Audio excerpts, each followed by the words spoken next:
The following is a KIRO-7 Eyewitness News special presentation. A Seattle cop with a brutal reputation. You ever been beat so bad your hair hurts? Turns to a life of crime. Bank robbery, assault. When I thought he was going to shoot me. And murder, murder, murder, murder.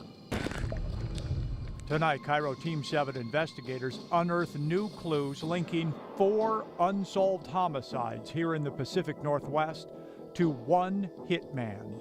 Gary Krueger is a cold-blooded killer.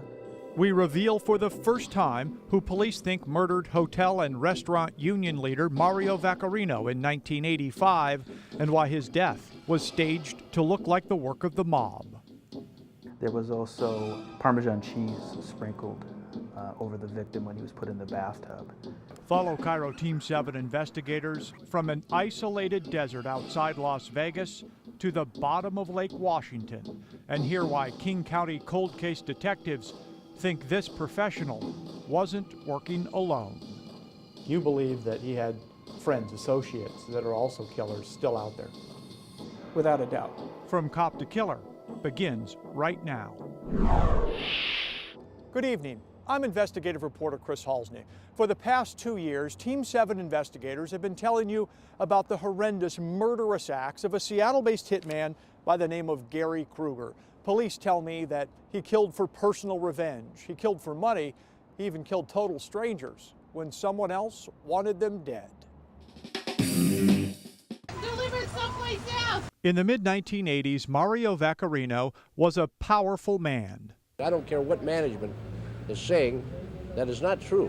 As an outspoken leader of both Seattle's Local 8 and the International Hotel and Restaurant Employees Union, he fired up emotional protests, pressuring downtown hospitality industry business owners to accept organized unions. You want to try to hurt me? Go on, scab.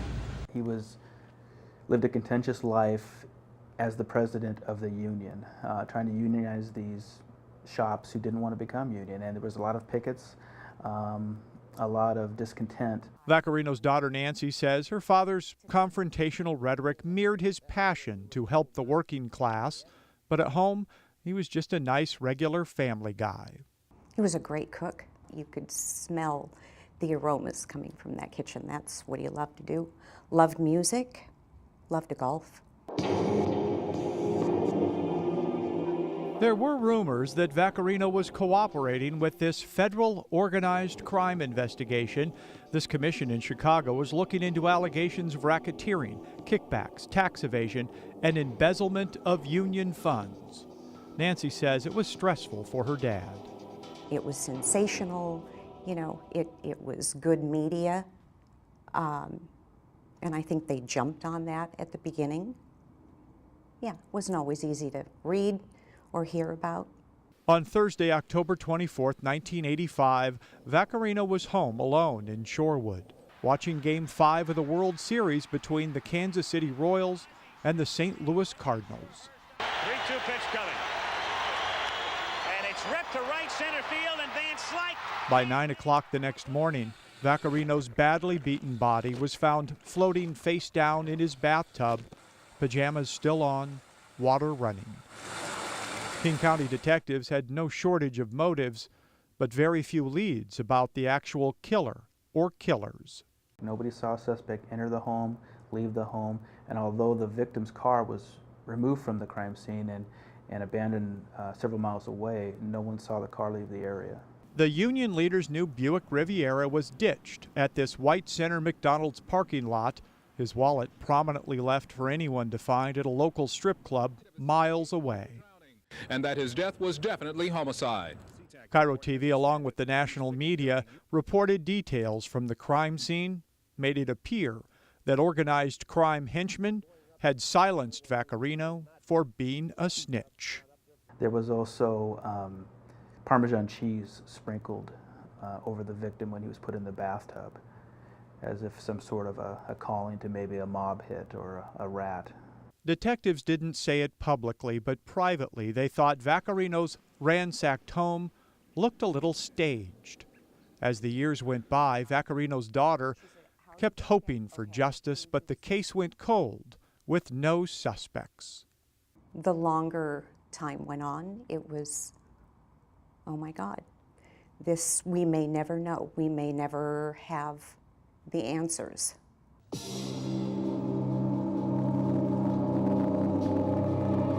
For the next 27 years, Nancy figured her dad's murder would remain a mystery forever. But then a strange and violent encounter between a Kirkland doctor and a pair of would-be burglars reignited not only the Vaccarino homicide case, but other unsolved murders that have been on the cold case books for decades. The McAllister home sits tucked between a forest of trees at St. Edward State Park and the dock-filled shores of Lake Washington. It's about the last place a burglar with any brains would go. It's a dead-end street with few escape routes and high-tech security systems and gates everywhere. Yet, for some reason, around 10 p.m. on March 26, 2010, two men, dressed all in black, showed up and waited in the dark for Dr. Craig McAllister to arrive home. He pops up when I'm right about here. Dr. McAllister showed us where he first encountered one of the intruders in his driveway. What was the purpose of their visit? Do you know? That's a great question. Yeah, that's what we need to know. In one terrifying moment of clarity, Dr. McAllister realized the threatening armed man wasn't there for his wallet. He wanted inside, where McAllister's wife Stacy and his 13-year-old daughter were hanging out, oblivious to the violence that was about to ensue. As I lunged to him, he lunged at me, and I went for his neck and basically tackled him on his back. And then we're here, I'm on all fours, flailing as fast as I can possibly flail, just hoping that his hand can't, I'm assuming that if he's got a gun, it's in his pocket or someplace, and as long as I'm going at him and keeping his hands away from his pocket, he can't get to a gun. But Dr. McAllister's battle was about to get lopsided. According to this King County incident report, Craig was successfully restraining the suspect until a second suspect emerged from the side of the house and assaulted him with a silver handgun. So the first one, actually, I didn't feel like it stopped me, but then the second one stopped me and the third one laid me out. While Dr. McAllister lay dazed and bleeding from pistol whips to the head, the burglars went for the front door. This picture of a heavy boot print shows where they kicked it so hard the paint peeled. Now is the time Stacy became aware the family could be in serious danger. Instinctually, you're taught from day one, call 911, and that's exactly what I did. I slammed the door, deadbolted it, and ran right to the phone. The attackers escaped, at least one of them, by stealing this tiny metal rowboat from a nearby beach. When former Seattle police officer Gary Krueger popped up dead in Lake Washington near that sunken boat in September, detectives had a hot new lead. Coming up next on this special KIRO Team 7 investigation, how a 2010 Kirkland home invasion, the 1985 hit of a Seattle union boss, and a tiny piece of DNA left behind by the killer of a Bellevue realtor in 2001 opens new leads in a slew of unsolved homicides here in the Pacific Northwest. From Cop to Killer returns in 2 minutes. When former Seattle police officer Gary Krueger's body floated to the surface of Lake Washington dead in 2010, homicide detectives from a half-dozen agencies gathered together and wondered, could this be their guy, that anonymous, mysterious, cold-blooded killer they'd all been looking for? Their guts told them yes, but proving it wasn't quite so easy. Windermere agent Mike Emmert's killer stabbed him multiple times, then placed him in a shower at a house for sale in Woodinville that successfully washed away valuable evidence. It turns out the murderer wasn't as careful inside the 40-year-old victim's SUV, leaving behind his own blood, thus traces of DNA. The King County Sheriff's Office submitted the sample in 2001, shortly after the murder, to a national crime database.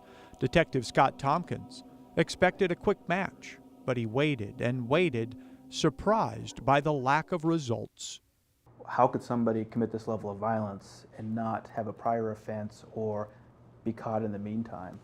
for something and have their own DNA on file. Tompkins had no way of knowing their DNA sample from Mike Emmert's unknown killer was that of convicted felon and former cop Gary Krueger. While patrolling Seattle streets in the 1970s, Officer Krueger had a mean reputation. He made headlines by shooting a man dead from the front seat of his patrol car, then another time getting fined $3,000 for beating a suspect in a parking garage. KIRO Team 7 investigators recently found that man, Warren Williamson. He was just violent. He was mean. You couldn't reason with him. Williamson says Krueger and his partner pummeled him after he ran a yellow light downtown, then made the mistake of asking why they stopped him. They beat me. They hit me in the mouth. Mainly they were, you ever been beat so bad your hair hurts? They tried to kick me in the groin. They mopped the floor with me. The Seattle Police Department pushed Krueger into retirement in 1980. He ventured into real estate for a while and then on to robbing banks at gunpoint. Despite separate stints in federal prison, one in '87 and one in 2003, the Bureau of Prisons and the FBI combined repeatedly failed to enter Krueger's DNA profile into their systems. Finally, in September of 2010, months after Krueger drowned fleeing a botched home invasion at a Kirkland doctor's home, King County detectives got the break they needed to solve realtor Mike Emmert's death. His widow, Mary Beth, was among the first to receive the news. He just said, you know, I want you to know that we have a rock solid DNA match on Mike. And, you know, I was stunned. I never thought I would hear that. Mary Beth was relieved to know the name of her husband's killer and even more glad he was no longer a threat to anyone else. I'm good with the fact Krueger's dead because there is no reason why somebody that awful should be walking around society. You know what? So good, he's dead. And I know that he didn't pass through the pearly gates with Mike standing there. I know he's in the bowels of hell, and that's where he belongs. But Krueger's death posed a new problem for homicide detectives. They couldn't ask the killer why he killed Mike Emmert, a complete stranger. The realtor's murder had all the elements of a professional hit. We believe that he was part of a greater conspiracy to kill Mike Emmert, and that somebody either paid for the murder or something was bargained for to have Mike Emmert murdered. What we're lacking is motive. Detectives tell Team 7 investigators some of those answers and associations might lie here. Amargosa, Nevada sits just a stone's throw from the infamous Area 51, a 2-hour trek outside the bright lights of Las Vegas. Most folks who live here among the tumbleweeds and cacti consider themselves off the grid. Nobody asks about anybody else's business, so Tom Gross fits right in. Team 7 investigators discovered King County cold case homicide detectives visited Gross here at his secure property around Christmas time. A neighbor tells me that Gross keeps to himself but is otherwise pleasant. When King County detectives arrived at this locked gate, that's not the personality they encountered. A witness says Gross was hostile and uncooperative. He refused to answer questions about a lifelong pal named Gary Krueger. Krueger is a former Seattle cop turned professional killer whose DNA ties him to the 2001 stabbing death of Bellevue realtor Mike Emmert.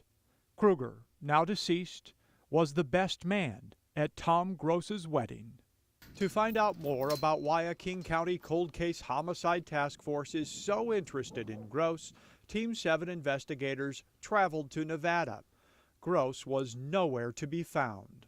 Hi, my name's Chris Halsne. Gross's youngest daughter, Brandy Nowak, told us he suddenly left town 2 months ago, never mentioning detectives paid him a visit. It's about when the police came to see him. Did he tell you that? No, my heart's going boom, boom, boom right now.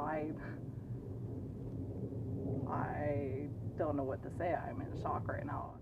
You know where he went? No, I don't. We haven't talked to him since he left. His current location isn't the only thing Tom Gross kept secret from his daughter. Brandy is unaware police consider her dad a person of interest in connection to her mother, Cheryl Gross's disappearance 20 years ago.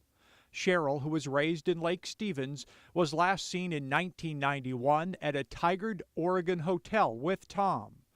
Brandy was told her mom left them when she was 5. Oregon police tell Team 7 investigators that's an unlikely scenario. We're proceeding under the assumption that Cheryl may have been the target of foul play and or homicide. Tom Gross is the last person to have been known to be in contact with Cheryl. So he is considered a person of interest. Hopefully before I die, I'll find out something. Cheryl Gross's dad, Dick Carr, hopes the renewed police interest in his daughter's disappearance can bring him some long-sought peace. It'd be a big relief to get it something solved so he could put some closure to it. Still coming up on our special investigation from cop to killer. While King County cold case detectives scour the country for clues about Gary Krueger's associates, haunting similarities arise between the cold case murders of realtor Mike Emmert and Seattle Union boss Mario Vaccarino. Bellevue detectives have a deadly mystery waiting to be solved as well. So you don't think the motive was burglary? No. We believe the motive itself was the murder. Next, never before released details in the 1984 death of Bellevue attorney Jim Barry and why police believe this professional killer didn't act alone. From Cop to Killer returns after a short break. For the first time tonight, King County cold case homicide detectives have confided in Team 7 investigators that they now know who killed hotel and restaurant union employee president Mario Vaccarino in 1985. They say it was a professional killer, one who has ties to at least 3 other unsolved homicides here in the Pacific Northwest. But detectives say their work is far from over because they don't believe this killer worked alone. On February 7, 1984, real estate attorney Jim Barry went to an unusually late evening appointment at his office with a mysterious client. His wife found his body at 3 a.m., shot and stabbed, the office ransacked. Although his wallet, watch, and jewelry were missing, detectives always believed that Barry was no random homicide victim. So you don't think the motive was burglary? No. We believe the motive itself was the murder and that the suspects made it look like a robbery to cover their tracks. Bellevue police say evidence supported at least 2 killers inside Barry's office that night, but the case went cold without any real suspects. That changed in 2010 when King County detectives finally got a hit on some DNA from another murder, the 2001 death of realtor Mike Emmert. Emmert was stabbed, his watch and jewelry taken after being lured to an empty house for sale by a mysterious client. The detectives in the Barry case thought the similarities were just too much to ignore. When you look at one case, I mean, you have that information to analyze, but then you see 2 or 3 or 4 or however many other cases there are, and you start seeing the same patterns or the same signatures in these investigations, you realize the significance of them in your own case. A long-delayed DNA test concluded Emmert's killer was a convicted bank robber and former cop named Gary Krueger. When Bellevue detective Robert Thompson heard Krueger's name, he immediately had a new prime suspect. It turns out attorney Barry represented a local bank and had sent letters to Krueger demanding a repayment of a large loan. The motivation in this case appears to be a revenge. A similar eureka moment happened with the unsolved, high-profile murder of hotel and restaurant employees union leader Mario Vaccarino. Vaccarino was beaten, then forcibly drowned in his own bathtub in October of 1985. The scenario was nearly identical to what happened with the realtor's murder. We found where a longtime person of interest in the murder of Mario Vaccarino was also longtime friends with Gary Krueger, and that piqued our interest. In a candid interview with Team 7 investigators, detectives on the Vaccarino case went on the record for the first time. They don't believe this union boss was killed by the mob, but rather by Gary Krueger as a favor to a friend. A police record provided to us says that friend remained with the union and moved up the chain of command. We found a witness who Gary Krueger had confessed to that he had murdered Mario Vaccarino. I'm sorry. Vaccarino's daughter Nancy recently spoke with Team 7 investigators as well after cold case detectives revealed to her the name of one of her father's killers. Have you ever heard the name Gary Krueger, and how did that come about? Were you... Yes, I have. Nancy's glance over that shoulder was to a detective in the room who nodded that she could answer, reminding us that the Vaccarino case remains open and active. Police continue to look for Krueger's mysterious, unknown associates.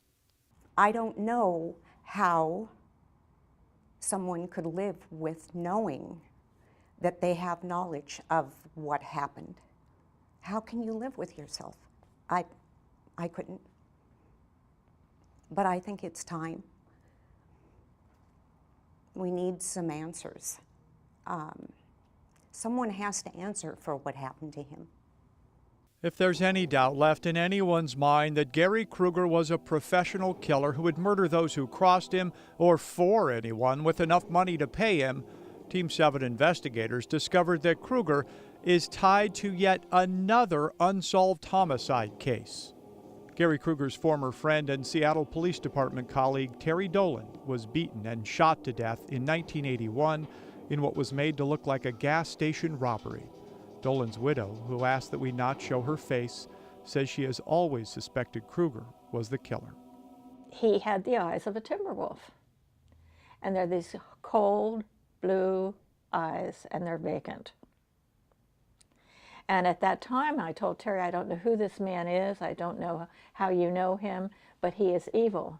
4 unsolved murders, a missing mother of 5, and a violent attack on a doctor's family in Kirkland, all tied to a single man.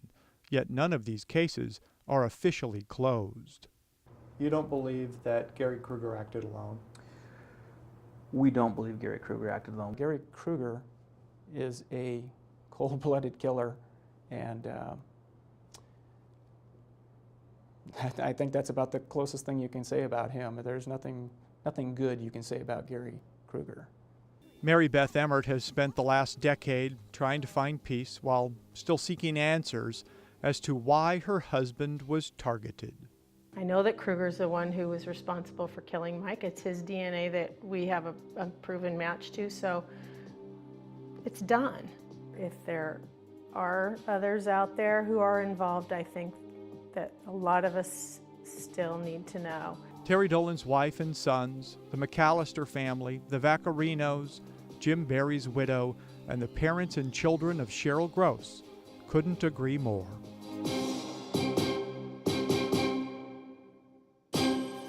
Cold case detectives want to know what you know about Gary Krueger.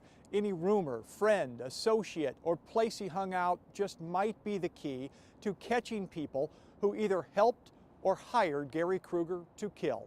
Go to our website at KIRO-TV.com for exclusive details about each of these unsolved homicides.